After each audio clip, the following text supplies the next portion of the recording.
everyone. I'm wearing my traditional green tie, but it's not the same one I wore last year. It's a little different being that we're talking about money and budget. I always wear the green tie. Just let me start off by saying, obviously, this is a sad day for us at City Hall with the loss of my good friend and senior advisor and a member of our management team, Vic Saunders. We continue to mourn his loss, and we'll celebrate his life by continuing on the work and being with his family. So we are extremely sad here at City Hall at the loss of Victor, and it makes this job a little bit harder today to roll out our budget. But I do want to say good morning and thank you all for joining us here today. The budget proposal that we're releasing today reflects many difficult decisions because, in a nutshell, costs are rising and revenues are flat or declining due to inflation. Nevertheless, I'm proud of this budget because it continues to fund critical services, cutting-edge programs, and transformative projects that are propelling the momentum we started building 3 years ago to move Rochester forward. And I'm especially proud to say that this budget holds the tax levy flat for the 4th year in a row. We were able to accomplish that by drafting a budget that reflects, as I know my staff gets tired of me saying, the we, not me, all of us working together governing style that has been the hallmark of my administration. So I like to begin today by expressing my gratitude to the many partners in that collective we, the us in all of us.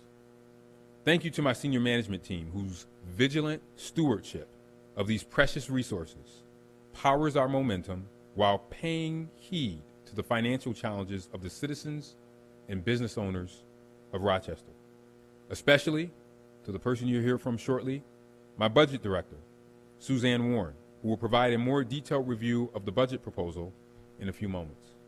Once again, the release of our budget proposal falls on Public Service Recognition Week, which is very appropriate coincidence because this budget reflects the hard work and dedication of the entire city workforce, which I'm also very grateful for.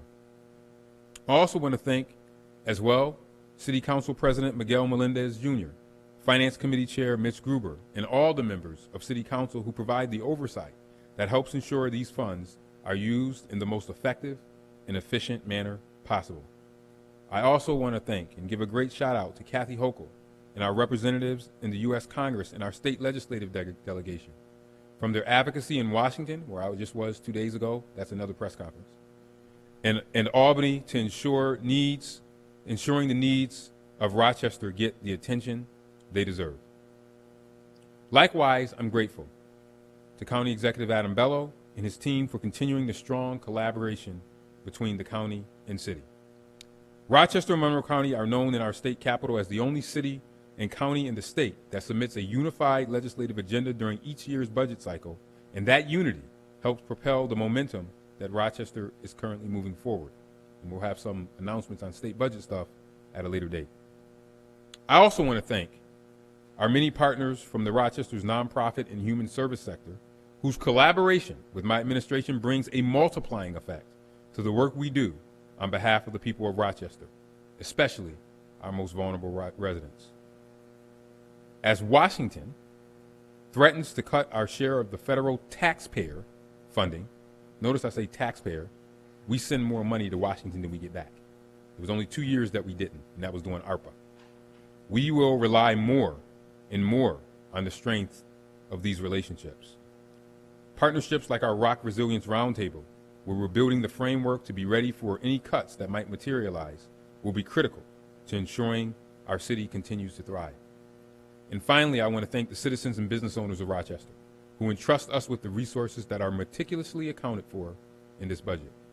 We fully understand that they're also making very difficult choices with their own budgets, which is why, once again, we entered the budget process with a commitment to hold the tax levy flat without cutting important programs and services. The people we serve do much more than benefit from the momentum we're building. They're contributing to it in ways that are becoming more evident every day.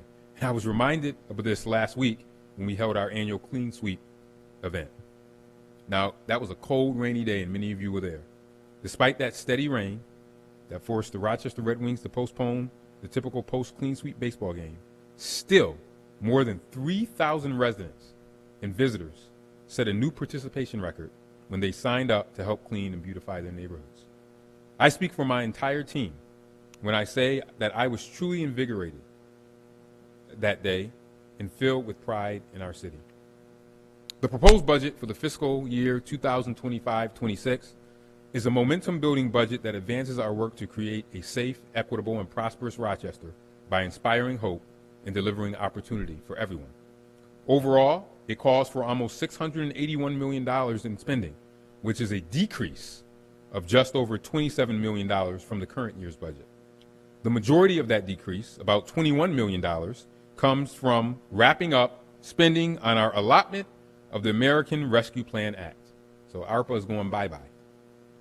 We recognized from the beginning that this was a one-time funding stream, and we responsibly use those ARPA dollars for meaningful investments and not to cover operating expenses or create recurring long-term financial commitments. And I'm glad we did that. The remaining $6 million in cuts reflects a determined focus to identify efficiencies in our operating budget and capital improvement program.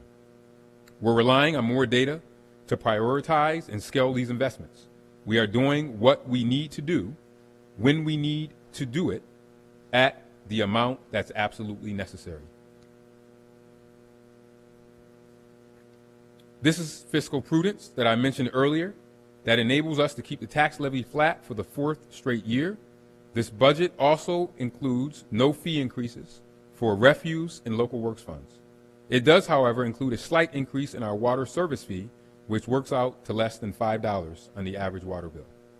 As I've said before, the massive water main break in 2022, which prompted a boil water advisory just a few days before Christmas, was a wake-up call. Communities across the nation are suffering the consequences of deferring maintenance on their aging and crumbling water infrastructure, putting the health of their citizens at risk. And I am determined to make sure that we don't join them. So we will invest in our water. The water fee increases will also help us fund our continued progress towards our removal of every single lead service line in city homes by 2030, which we are on track to meet. Just like our previous budgets, this year's spending plan once again reflects public safety as our #1 priority, because you can't have prosperity if you don't have equity, and you can't have equity if you don't have safety. Some of our new public safety investments in this budget include a new youth reentry program that provides support services to help young people escape the cycle of recidivism. And I know my buddy Vic is looking up there, and I know he's happy about that. Funding for our new action team, which we'll roll out this fall, creating an alternative response service for non-urgent, non-violent calls for service to our 911 call center. And we're going to keep building on the momentum that's driving the dramatic year-over-year declines in gun violence. These projects and initiatives include the innovative strategies of the Gun-Involved Violence Elimination Initiative, the specialty safety zones in the East End Entertainment District on Saturday nights, holding 2 police academy classes of 25 recruits each to fill historic vacancies in the Rochester Police Department, and also having a recruit class for the fire department.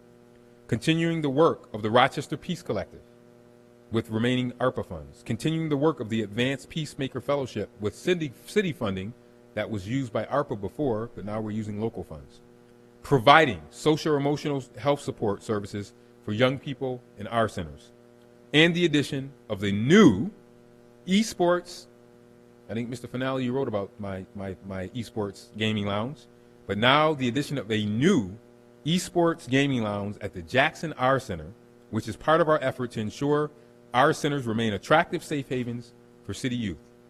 Public safety extends beyond crime reduction and law enforcement, so funds to improve health and safety are also important, and they will include the new addition of a new fire lieutenant in the Rochester Fire Department to improve code compliance at high-risk properties. This is cross-functional between the fire department and neighborhood and business development. Investments in our rock Vision Zero initiative to eliminate all traffic fatalities and serious injuries, and holding a fire academy for 28 firefighter recruits. Construction of new kennels and lobby improvements at the Rochester Animal Services, and the addition of staff to expand lead paint inspections in city homes. As we make Rochester safer, we're also making it more equitable. Programs in the budget to accomplish that goal include the second annual Baldwin and Richardson Foods Frederick Douglass HBCU Classic Football Game in the fall, completing the Street Tree Initiative, which is closing the tree disparity between affluent and low-income neighborhoods and will allow me to earn my title of the Johnny Appleseed of mayors. And also improving notification and outreach for tax and delinquent homeowners to prevent foreclosures, and continuing the multi-pronged digital equity initiative in our library systems, including access to high-speed internet, on-demand courses, and free laptops upon completion of certain courses.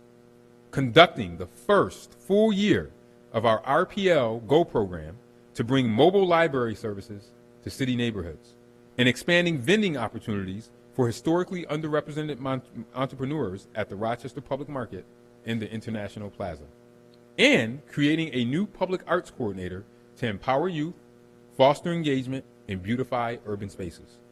We're also going to build momentum toward equity with investments to reduce blight and support investments in disadvantaged neighborhoods, including the popular, yes, my senior citizens, roof repair program, as well as the vacant rental improvement program.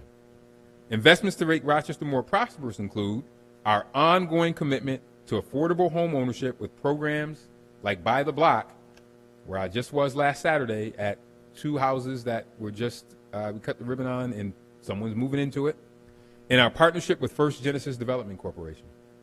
Investing in affordable rental housing with progress of such developments as Gardner Lofts, Los Flamboyones, Center City Courtyard, and Fernwood Apartments, just to name a few.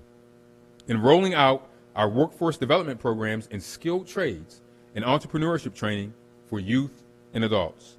Launching the Our Future Fund to incentivize savings accounts for incoming kindergartners that will build through their high school graduations. And promoting sustainability and environmental engagement with the construction of the Maplewood Nature Center and Playground is included in this budget. And adding a 4th collection site for all you compostable folks, site for our organic and compostable refuse. We're also bringing in a new operator at the Blue Cross Arena at the Rochester War Memorial, which will expand programming and increase revenue. And we're going to make it easier for those looking to improve our built environment by combining zoning and permitting operations into one office and expanding the operating hours at our service counter. As you all know, City Hall is a big customer service center. It's just not the place where the mayor has his office. These are just some of the examples, just some, of our investments to keep building the momentum that's moving Rochester forward that you will find in this budget. As I said in my State of the City address a few weeks ago, we're not going to let momentum stall. Even with the uncertainty that is taking place at the federal stage, we're going to keep moving Rochester forward by being nimble and resilient. We're going to plan for the best and prepare for the worst, and I do have a doomsday scenario, by drawing inspiration from the words of the great Reverend Dr. Martin Luther King Jr. And I said this in my State of the City. If you can't fly, run. If you can't run, walk. If you can't walk, crawl. But by all means, keep moving. This budget is our roadmap to keep moving forward, to keep moving Rochester forward with a new momentum, no matter what we find ourselves up against. And I want to thank you all for coming here today. And now I'd like to invite our budget director, Suzanne Warren, to the podium to provide a more detailed look into how we drafted the budget and what it contains. So this is the numbers person. I'm a numbers guy too, by the way, former banker, but also Suzanne Warren. Thank you, Suzanne. Thank you, Mayor. Good morning, and thank you for everyone joining us this morning. I want to start off by saying thank you to the mayor for his support during this budget process.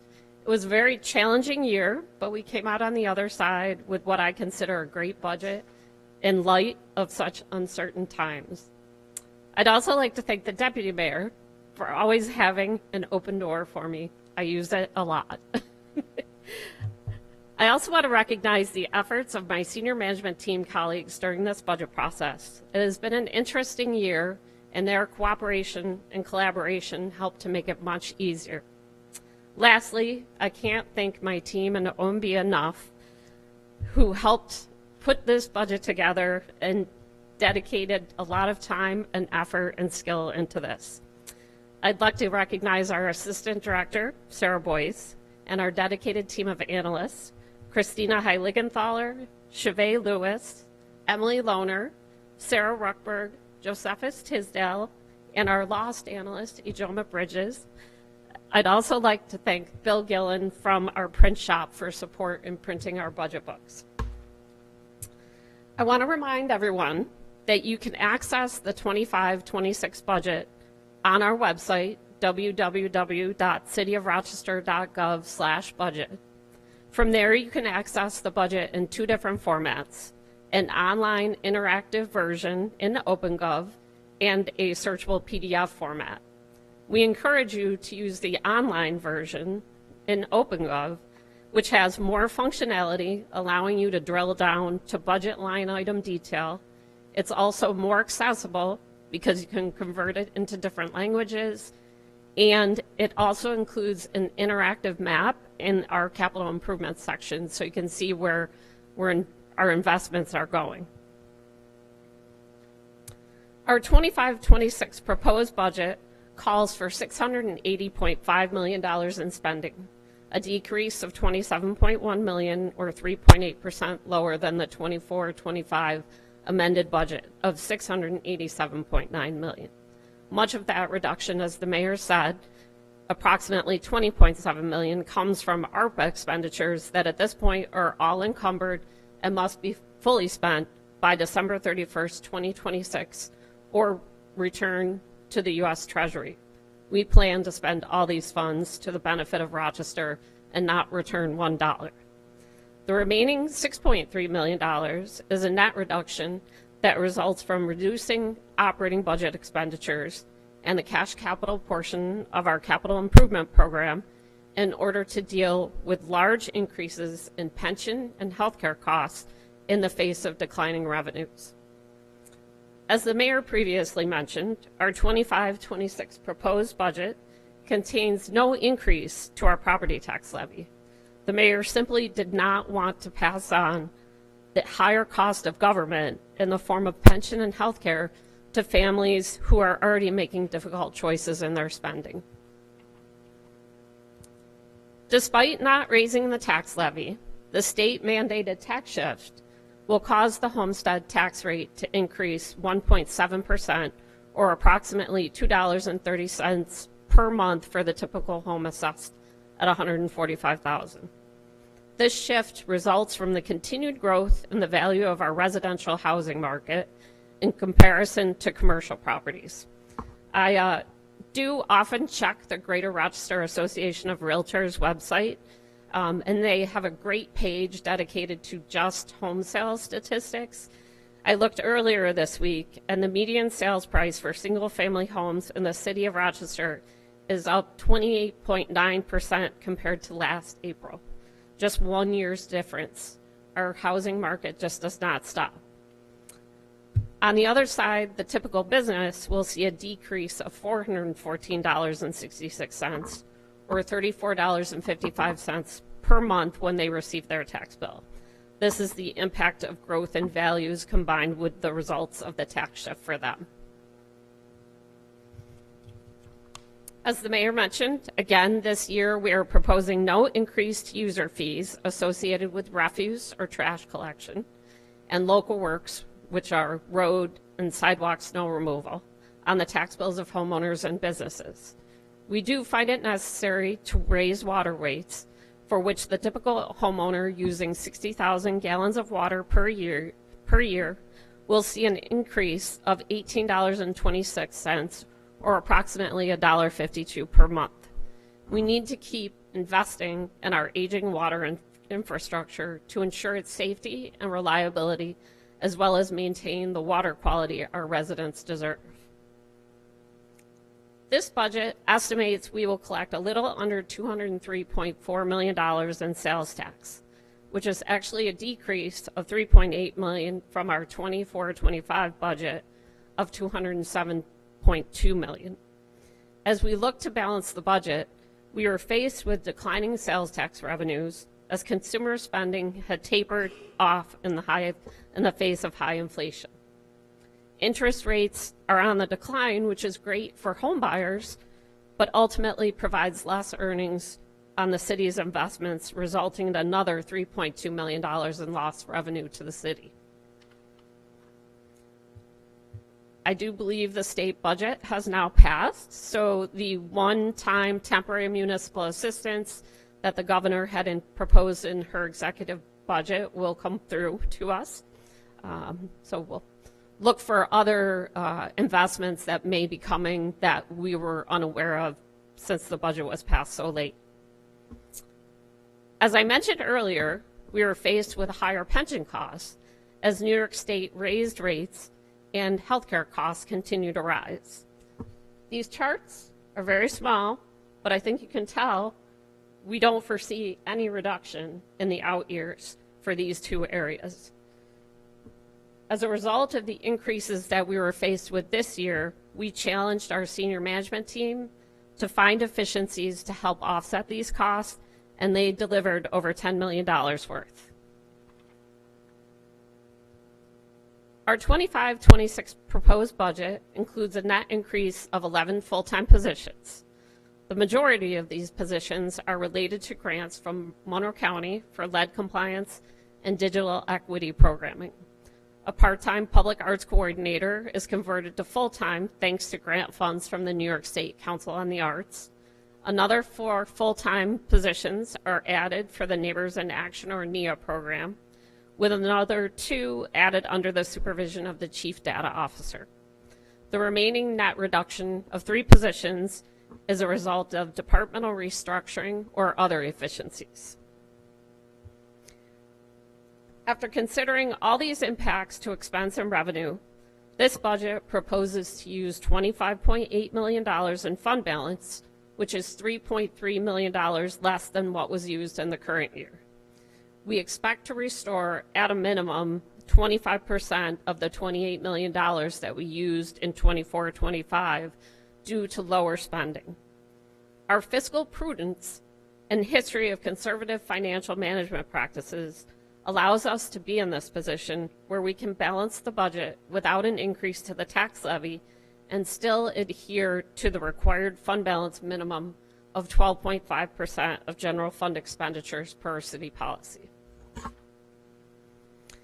In the end, our 25-26 proposed budget process closed the all funds gap projected in our 24-25 budget, which started out at $97.5 million, but grew even larger in the fall when we learned what was happening with pension and health care. We were able to find sufficient efficiencies to still make meaningful investments in all of the administration's key priority areas. We reduced current year cash capital, but we'll still be able to proceed with funding essential projects through debt and capital balances remaining from prior years, and the use of fund balance that we just discussed. Further information on how we close the budget gap is found in the summary of all funds gap closure, which is located at the end of the mayor's message in the budget book. Before we end today, I'd like to acknowledge that many communities use their ARPA allocations to plug holes in their budget. Rochester used very little of our ARPA funding as revenue replacement and instead focused on meaningful investments and building capacity through our community. If you have a chance, please go to our ARPA website, and you can www.cityofrochester.gov/ARPA, and check out the great interactive map that was put together by Sarah Boyce and Christina Heiligenthaler in concert with Allison Martin from DES to see all the investments that were made and where they were made. It's a great tool to see what we've done and what we continue to do with these funds. Our next steps will be a series of public hearings held by City Council on the proposed budget. Those dates are May 28th, 29th, and 30th. Each day of the hearings will be broken into sessions reviewing specific departments and chapters in the budget, which you can watch on City 12 TV, actually located on channel 1303, as well as on the city's YouTube channel. I have the schedule day by day and by department if you would like a copy. Thank you again for coming this morning, and with that, I will now turn it back over to the mayor.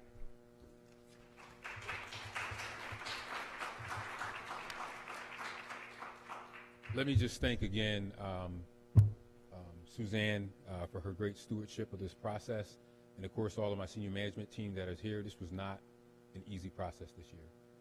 Of 4 years of being mayor, this was the toughest year in terms of a budget because of all of the uncertainty and challenges that we have that are external, not internal. We can manage ourselves, but when you have external threats knocking at your door, it makes our job that much harder.